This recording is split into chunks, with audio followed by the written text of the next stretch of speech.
Hello everyone. আজি আমি class 1 ম্যাথমেটিক্সৰ exercise 2.1 question number 9 টো আজি সলভ কৰিম। ঠিক আছে?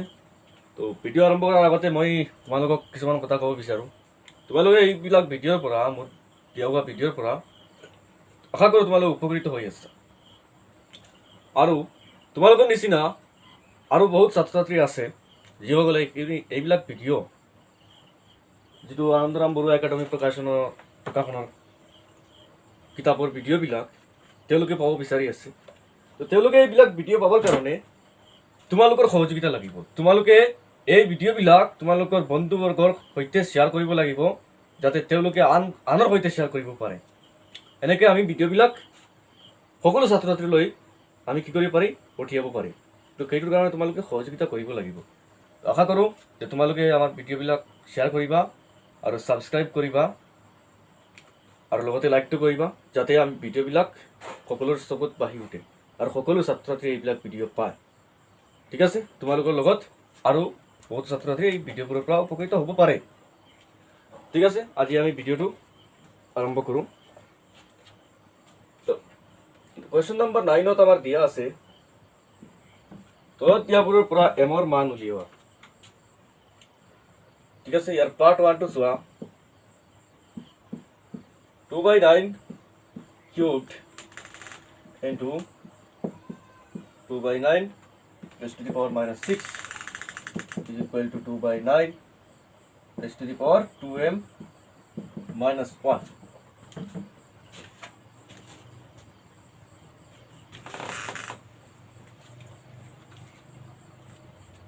ওকে, ইয়াক আমি কিদৰে কৰিম? তোমালোকে আগতে পাই যোৱা সূচকৰ পিৰি a by b raised to the power m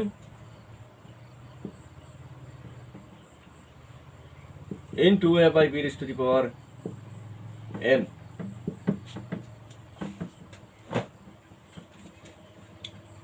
ইয়াক আমি এইদৰে লিখিব পাৰি, হয়নে?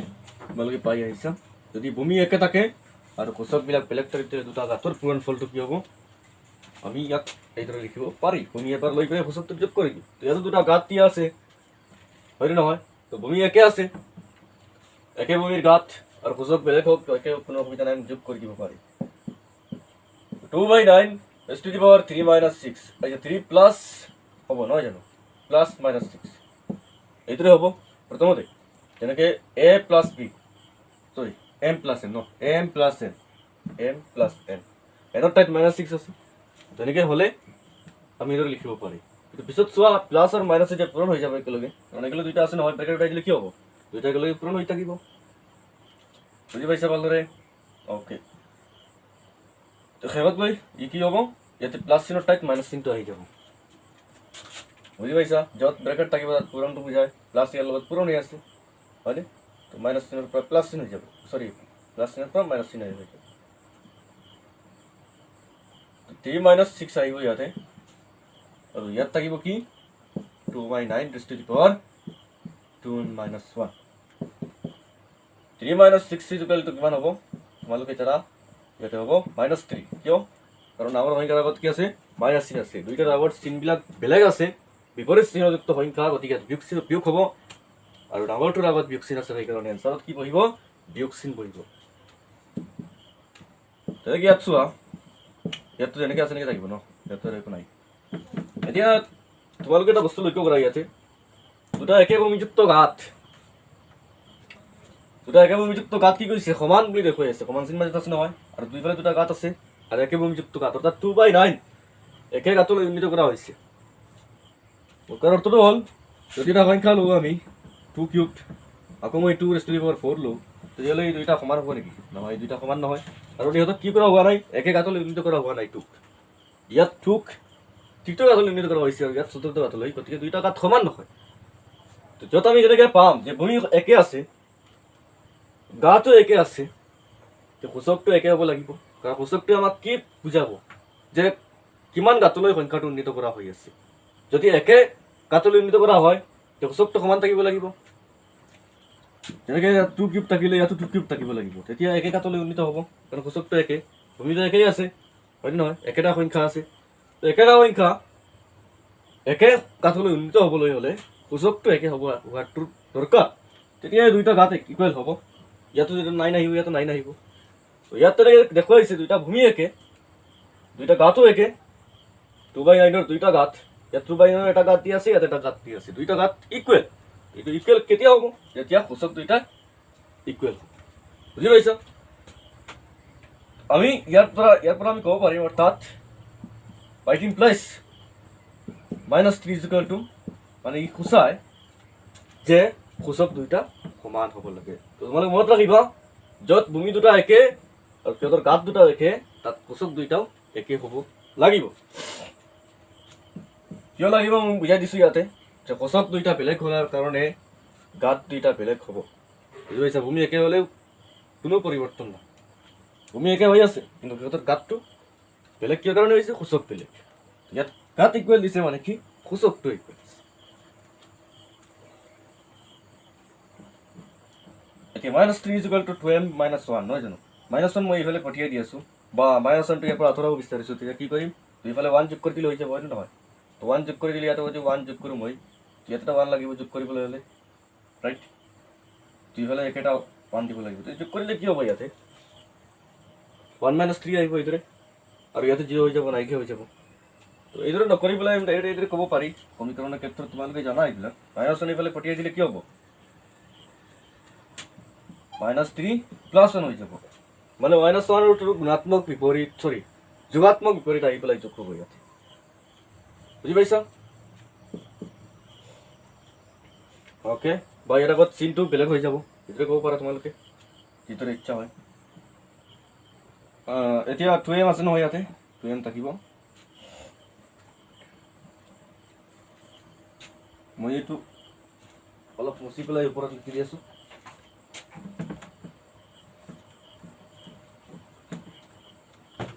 চোৱা ইয়াতে মই দি আছোঁ বাকীখিনি তো -3 + 1 হ'ব -2 = 2m 2m তো ইফালে আছে তো ইয়াকতো এইদৰে লিখিব পাৰি 2m = -2 একেই কথাটো কাৰণ 2m ৰ সমান -2 মানে এইদৰে লিখিব পাৰি আমি ইয়াক এইদৰে লিখা আৰু এইদৰে লিখা একেই কথা যদিও আমি প্ৰথা অনুসৰি কনভেনশ্যনেলি আমি সদায় যিটো চলকৰ মান উলিয়াম সেই চলকটো বাওঁফালে ৰাখোঁ তো এইকাৰণে চলক ইয়াতে m আছে হয়নে নহয় অজ্ঞাত ৰাশি ইয়াত m আছে আমি যিটো উলিয়াব লগা হৈ আছে এই অজ্ঞাত ৰাশি বা চলকটো কি আছে m তো সেইকাৰণে আমি m টো ৰাখিম অকলে আৰু 2টো ইফালে পঠিয়াই দিম নাইবা দুইফালে 1/2 পূৰণ দি দিম একেই কথা বা 2ৰে হৰণ দি দিম তো ইয়াত কি হ'ব -1 হৈ যাব 2 ইফালে পঠিয়াই দিলে -2/2 -1 তো m ৰ মান ইয়াত আহিল -1 অ'কে এতিয়া নেক্সট তোমালোকে নাম্বাৰ 2 পাৰ্ট 2 তোমালোকে নিজে কৰিবা মই পাৰ্ট 3 টো দি আছোঁ অ'কে চোৱা এতিয়া পাৰ্ট 3 মই ইয়াতে 3 টো দি দিওঁ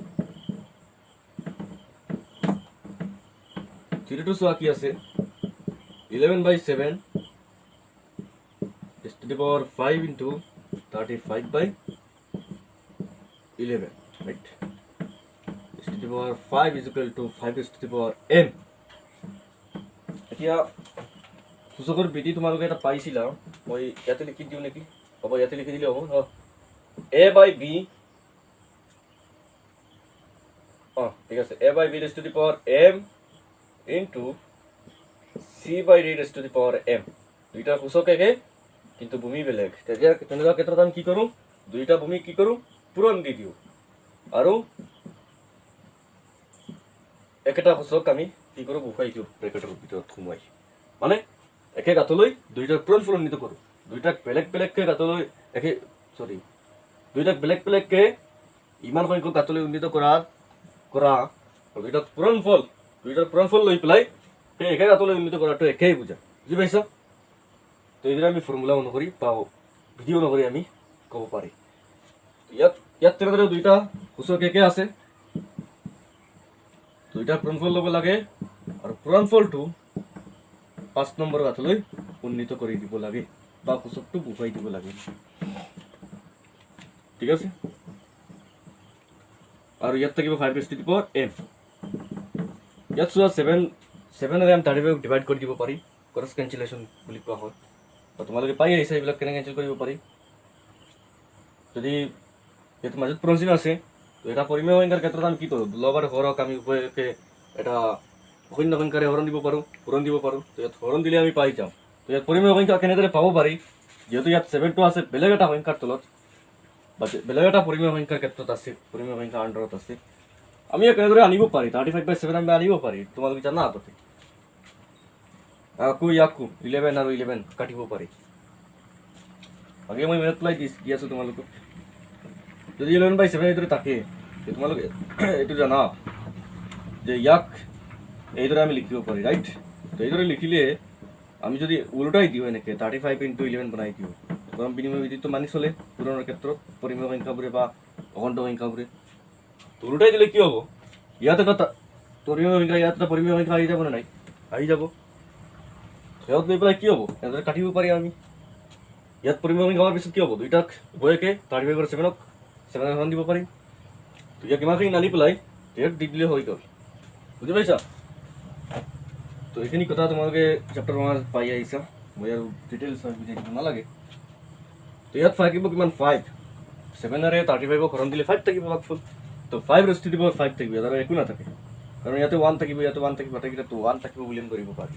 তো 1 টকা মানে তো পূৰণফল বা হৰণ হ'লেও 1ৰে হৰণ দিলেও আমি 1 পাম, কাৰণ ওপৰত যদি 1 থাকে এই 5ৰ লগত পূৰণ হৈ যাব, ঠিক আছে। কাৰণ 5টো তলত নহয়তো, ওপৰত হৈ আছে।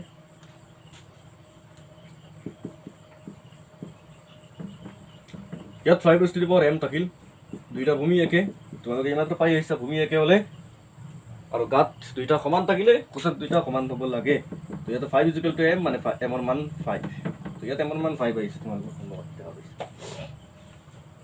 এতিয়া চোৱা নেক্সট আমি কুৱেশ্যন নম্বৰ পাৰ্ট নম্বৰ 4টো কৰিছোঁ।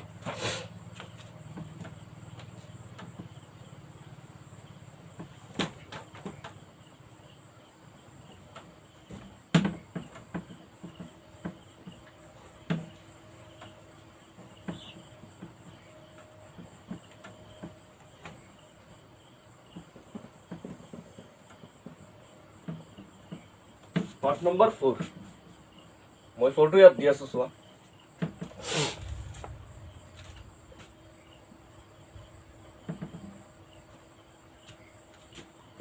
under bracket 8/7 raised to the power 4 into minus 8/7 raised to the power 8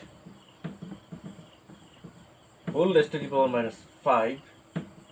এইটো অলপ দীঘলকৈ আছে, সেইকাৰণে মই এইখিনি বুজিব লাগিব।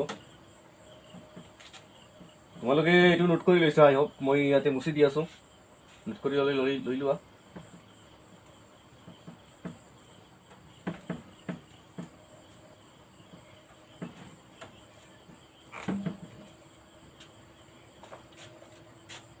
is equal to minus 8/7 into minus 8/7 raised to the power 5 whole raised to the power m. Okay, সেইটো আছিল নহয় জানো, ভালকৈ এবাৰ চাই লওঁ। ঠিক আছে, এতিয়া চোৱা আমি কি কৰিব লাগিব। প্ৰথমতে এই ভিতৰৰখিনি আমি কৰিম আগতে, বুজি পাইছা। ভিতৰৰখিনি তোমালোকে দেখা পাইছা a/b raised to the power m into a/b raised to the power n ৰ ভিত্তিটো চলিব, হয়নে নহয়, পূৰণফলৰ ভিত্তিটো, য'ত ভূমি একে সূচক বেলেগ, দুইটা সূচক যোগ কৰি দিম আমি, right. minus 8/7 4 + 8 whole raised to the power minus 5, এইটো আছিল নহয় পিটি, মই ইয়াতে দি আছোঁ, বাৰে বাৰে দি দিওঁ তোমালোকক মনত থাকিবৰ কাৰণে। এইটো বিধি আছিল যে a/b raised to the power m + n, দুইটা সূচক যোগ হ'ব, কাৰণ ভূমি দুইটা একে আছে। পূৰণফল গাঁতৰ দুটাৰ পূৰণফল কি হ'ব, আমি ইয়াক এইদৰে লিখিব পাৰি, পূৰণফল ল'ব পাৰি। ইয়াতো তেনেকৈ এইটো ইস্তেমাল হ'ব। ইয়াত দেখা পাইছা একোৱেই নাই, মানে কি গাত 1 আছে, গাত বা সূচক ক'ব পাৰা 1 আছে। কেতিয়াবা সূচকটোক গাত বুলি কোৱা হয়, মই কৈছোঁ আগতে তোমালোকক। বাক্যভেদে এইবিলাক য'ত গাত শব্দটো ইউজ কৰা হ'ব, মানে ইয়াক যেতিয়া গাত কোৱা হ'ব, এই সম্পূৰ্ণটোক যেতিয়া গাত কোৱা হ'ব, তেতিয়া তাত সূচক কথাটো শব্দটো ব্যৱহাৰ কৰা হ'ব, বুজি পাইছা। তাতে গাত ব্যৱহাৰ কৰাটো নহয়, ব্যৱহাৰ নহয়। তো ইয়াত কি হ'ব 1 + 5, হয়নে নহয়, minus 8/7 whole raised to the power 1 + 5 হ'ব, 1 আৰু 5ৰ যোগফল হ'ব, অবভিয়াছলি হ'ব। raised to the power m. Okay, ইয়াত 8 plus 4 কিমান হ'ব 12 হ'ব ন 8 plus 5 12 আৰু ইয়াত থাকিব -5 আৰু ইয়াত থাকিব কিমান 6 আৰু ইয়াত থাকিব m আৰু ইয়াত 12 into 5 -5 আৰু এটা ভিডিঅ' আছিল নহয় এইদৰে দিয়া হয় a by b raised to the power m whole raised to the power n ইয়াক এইদৰে লিখিব পাৰি বুলি তোমালোকে জানা m into n অৰ্থাৎ এটা সংখ্যা কি কৰা হয় এটা গাঁথনি নিৰ্ণয় কৰা হয় সেই গাঁথটোৰ গাঁথ লোৱা হয় ঠিক আছে ইয়াত গাঁথটোৰ গাঁথ লোৱা হ'ব তেতিয়াহ'লে কি হ'ব 12 into 5 হয় ন -5 কি হ'ব এইটো -60 হৈ যাব তোমালোকে জানা 12 আৰু 5 ৰ গুণফল 60 হয় মাইনাস চিহ্নৰ কাৰণে কি হ'ব -60 তো এইটোক আমি কি বুলি কওঁ গাঁথৰ গাঁথ কাৰণ ই এটা গাঁথ হৈ আছে -6/7 আকৌ এই গাঁথটোৰ আকৌ গাঁথ লোৱা হৈছে মানে -5 কোচক আছে নহয় কিমান নম্বৰ গাঁথলৈ ইনতে কৰা হৈ আছে -5 5th নম্বৰ ওকে এতিয়া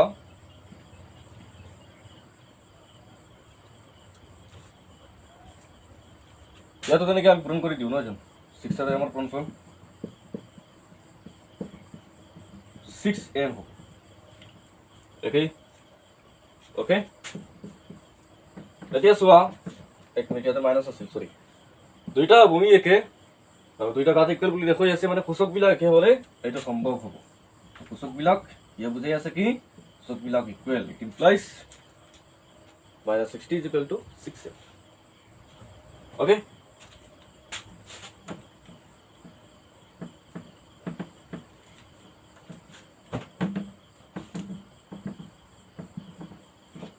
ইয়াক মই ইয়াত লিখি দি আছোঁ চোৱা -60 is equal to 6m মানে কি 6m is equal to -60 ইয়াক তো এইদৰে লিখিব পাৰি 6m is equal to 60 মানে কি m is equal to -60 divided by 6 নহয় জানো -6 divided by 6 ইয়াৰ অৰ্থটো হ'ল 60 ৰে হৰণ দিলে কি হ'ব 10 থাকিব আৰু এই মাইনাছ চিহ্নৰ কাৰণে এইটো হ'ব -10 ওকে এতিয়া নেক্সট চোৱা তোমালোকে নম্বৰ 5 I hope তোমালোকে এইটো বুজি পাইছা এইটো মুছি দি আছোঁ আৰু এতিয়া নম্বৰ 5 টো চোৱা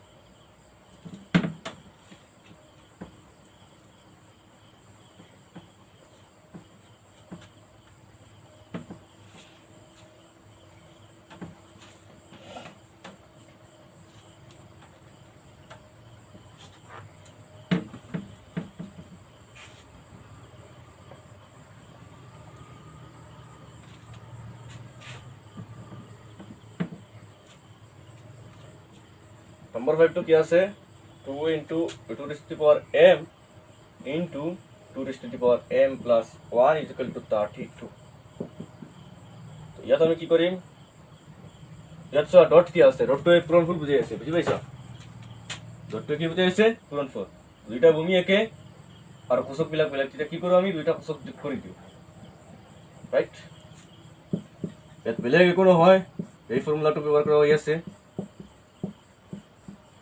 কাৰণ ইয়াতে কি আছে কোষক দুইটা বেলেগ কোৱা একে কোনো প্ৰব্লেম নাই একে হ'লে হ'ব কিন্তু ভূমি দুইটা একে হ'ব লাগে আৰু পূৰণফল হ'ব লাগে ঠিক আছে দুইটা গাঁথৰ পূৰণফল ইয়াত তেনেকৈ পূৰণফল আছে নাই 2 raised to the power m আৰু 2 raised to the power m plus 1 ৰ পূৰণফল ডটটো বুজাই আছে তেনেকুৱা থাকিলে আমি কোষক কেইটা যোগ কৰি দিওঁ ৰাইট আৰু ইয়াত আছে 32 এতিয়া তোমালোকে চোৱা কোষক কেইটা যোগ কৰাৰ পিছত m plus m 2m হৈ যাব ন 2m plus 1 হৈ যাব আৰু ইয়াত 32 আছে ইয়াত ভূমি কি আছে 2 আছে ইয়াত 32 আছে ভূমি একে আছে নেকি নহয় ভূমি আমি একে কৰিলেহে আমি কি কৰিব পাৰিম কোষক কেইটা ইকুৱেল কৰিব পাৰিম গাঁথটো ইকুৱেল আছে দেখুৱাই আছে ই এটা গাঁথ নহয় জানো 2 ৰ গাঁথ আৰু ই 32 প্ৰথম গাঁথ ৰাইট তো দুইটা গাঁথ ইকুৱেল আছে কিন্তু ভূমি একে নহয় কোষক কৰ পৰা একে হ'ব ভূমি একে হ'লে 32 ক আমি চোৱা 32 ক আমি এটো লিখিব পাৰি right 2 raised to the power 5 নেকি এক মিনিট যদি মই 2 পাঁচটা পূৰণ কৰোঁ কি হ'ব এইকেইটা 2 পূৰণ কৰিলে কিমান হয় 16 নহয় জানো 4 4 যা 16 16 into 2 32 ঠিক আছে 2 raised to the power 5 তো 32 আমি লিখিব পাৰি 2 raised to the power 5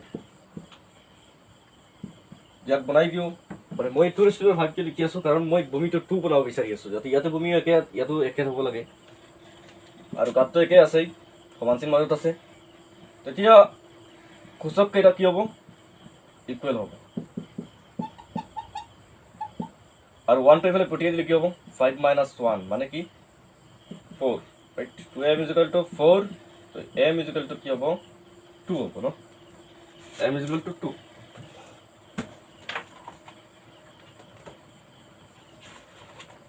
মই এইটো आंसर চাই লও কোনে কি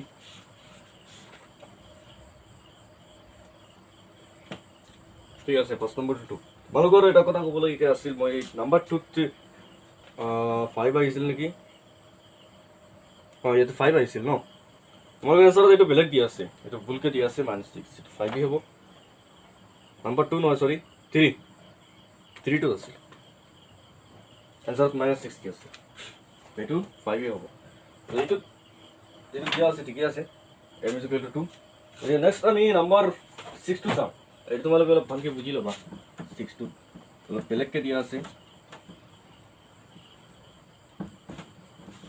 Number 6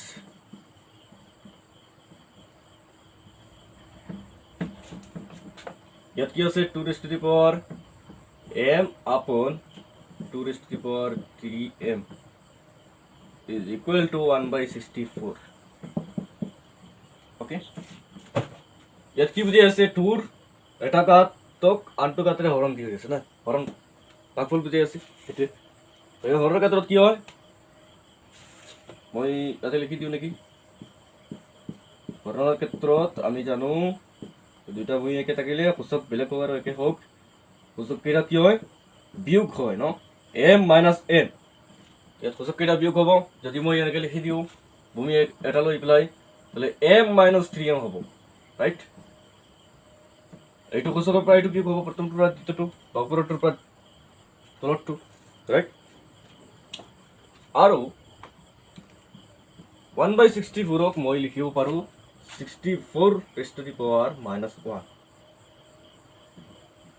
তোমালোক ক'বা যে এইটো কেনেকৈ আহি গ'ল মই তোমালোক আগতে বুজাই দিছো যদি এটা সংখ্যা a/b লিখা থাকে পৰিমেয় সংখ্যা আৰু ইয়াৰ পাৱাৰ যদি -n থাকে তে পাৱাৰটো যেতিয়া পাৱাৰ বা এক্সপোনেন্ট ঠিক আছে এক্সপোনেন্টটো যেতিয়া -n থাকিব সূচকটো তেতিয়ালে কি হ'ব আমি ইয়াক কিদৰে পৰিৱৰ্তন কৰিব পাৰি যেতিয়া সূচকটো ধনাত্মকলৈ নিম ইয়াক আমি 1ৰ তলত বহুৱাই দি পেলাই সূচকটো আমি ধনাত্মকলৈ নিব পাৰি এইটো জানা তোমালোকে বা ইয়াক ইয়াৰ লব আৰু হৰ উলুটা কৰি দিলে সাল সলনি কৰি দিলে সূচকটো ধনাত্মকলৈ আহি যায় তো এইবিলাক কি হয় পৰিমেয় সংখ্যাবিলাক a/b ৰ থাকে য'ত a আৰু b অখণ্ড সংখ্যা সেইকাৰণে ফৰ্মুলা তেনেদৰে মই বুজাই দিছো কিন্তু কিছুমান সংখ্যা আছে য'ত a/b ফৰ্মত নাথাকিব পাৰে যেনেকৈ 64 এটা সংখ্যা যিটো p/q আকাৰত নহয় ইয়াত প্ৰকাশ কৰিব পাৰি p/q আকাৰত 1 টো তলত দি পেলাই কিন্তু এইটো এতিয়াতো নহয় এতিয়া p/q আকাৰত আছে নেকি নহয় প্ৰকাশ কৰিব পাৰি এইটো বেলেগ কথা এই p/q আকাৰত নহয় তো তেনেকুৱা ক্ষেত্ৰত আমি এই ফৰ্মুলাটো বা এই অৱস্থাত পৰিৱৰ্তন কৰাটো সহজ হয় মানে 64 যদি সূচকটো 1 থাকে -1 থাকে তেতিয়া আমি পটককৈ আমি লিখি দিব পাৰোঁ 1/64 কাৰণ ইয়াত p/q আকাৰত নহয় বা a/b আকাৰত নহয় যদি a/b আকাৰত হয় তেতিয়াহ'লে আমাৰ বেছি সুবিধাজনক হয় এনেকৈ লিখিবলৈ কাৰণ ইয়াত লব হৰ দুটা অস্পষ্টকৈ বাঢ়ি থাকে ইয়াত লব হৰ আনিবলৈ হ'লে আমি 1 তলত দিব লাগিব p/q আকাৰত বা a/b আকাৰত নিব লাগিব বুজি পাইছ তো ইয়াত এনেকৈ অৱস্থাত নিবলৈ হ'লে আমি p/q আকাৰ বা a/b আকাৰৰ কোনো প্ৰয়োজন নহয় ঠিক আছে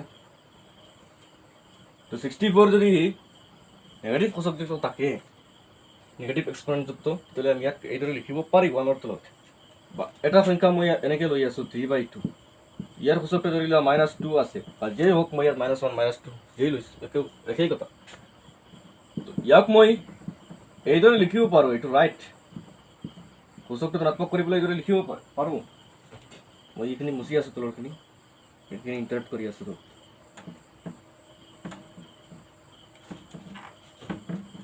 ইয়াক মই এইদৰে লিখিব পাৰোঁ, এইটো কথা সঁচা কথা, 3/2 স্কুৱেৰ ন, সূচকটো ঋণাত্মক কৰি পেলাই লিখিব পাৰোঁ। কিন্তু ইয়াতকৈ এইটো দেখাত আমাৰ বেছি সুবিধাজনক, বুজি পাইছ? কাৰণ ইয়াৰ পৰা আমি এইটো আনিবই লাগিব। আকৌ ইয়াৰ পৰাও আমি এইটো পাইছোঁ আচলতে, এইটো প্ৰথমতে পোৱা নাই, এইটো প্ৰথমতে পাইছোঁ, পাই পেলাই শেষত গৈ পেলাই এইটো পাওঁ আমি,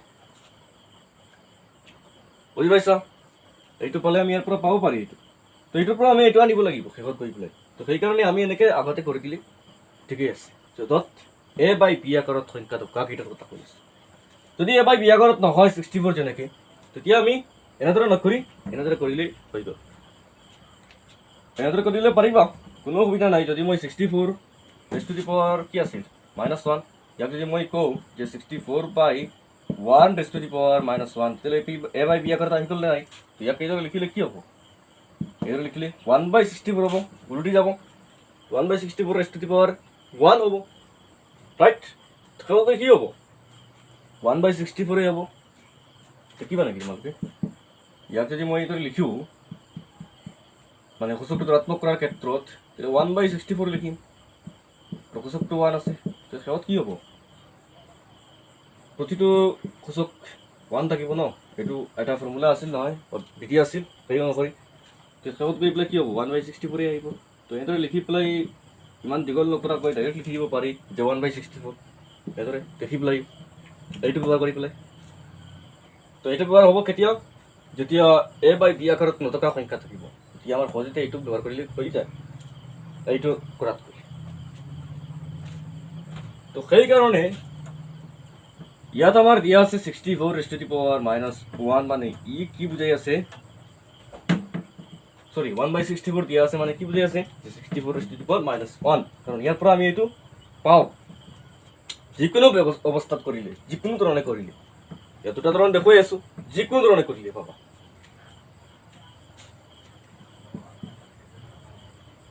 তো সেইকাৰণে ইয়াৰ পৰা যদি এইটো পাওঁ, তেতিয়াহ'লে ইয়াৰ পৰা এইটো নাপাম নেকি? পাম। ইয়াত m - 3m কি হ'ব? 2m -2m, কাৰণ ডাঙৰ সংখ্যাটোৰ আগত 3m আগত চিন আছে, দুইটাৰ আগত চিন বেলেগ, একে চিনযুক্ত নহয়, চিহ্নযুক্ত নহয়, সেইকাৰণে ইয়াতে বিয়োগ হ'ব।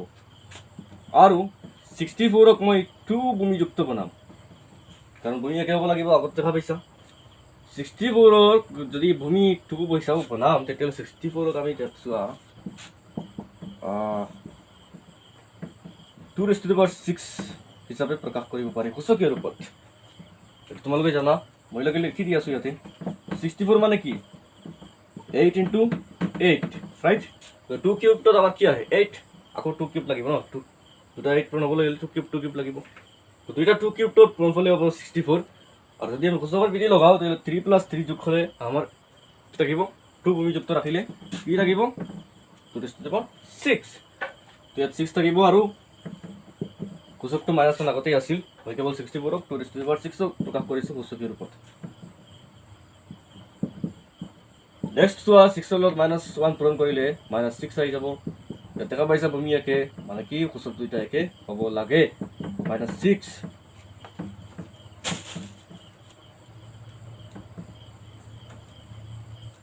-6 তোমালোকে আহি দেখা পাইছা। তো 2m = -6, তো 2m = 6 হ'ব, কাৰণ মাইনাছ কাটি দিব পাৰি, তোমালোকে জানা এইটো। দুইফালে যদি -1 পূৰণ কৰি দিয়ে কি হ'ব? মাইনাছটো আঁতৰি যাব, ৰাইট? তো m = কি হ'ব? 6/2 মানে কি? 3। একৰ মান কি আহিব? 3। তোমালোকে আজি আমাৰ ভিডিঅ'টো শেষ হ'ল। নেক্সট আমি নম্বৰ 10টো কৰিম, সৰল কৰা আছে, ঠিক আছে? এইখিনি ভালদৰে পঢ়িবা, আৰু মোৰ ভিডিঅ'টো যিমান বেছি পাৰা তোমালোকে বন্ধুবৰ্গৰ মাজত শ্বেয়াৰ কৰিবা, যাতে অসমৰ সকলো ছাত্ৰ ছাত্ৰীয়ে যিসকলে গান্ধীৰাম বৰুৱা একাডেমী প্ৰসাৰণৰ এই কিতাপখন পঢ়ি আছে, মেথছখন, সেইসকলে ভিডিঅ' পায় আৰু ইয়াৰ পৰা উপকৃত হয়। তোমালোকৰ লগতে আৰু ছাত্ৰ ছাত্ৰী উপকৃত কৰিবলৈ চেষ্টা কৰা আৰু সহযোগিতা কৰা। Okay, thank U.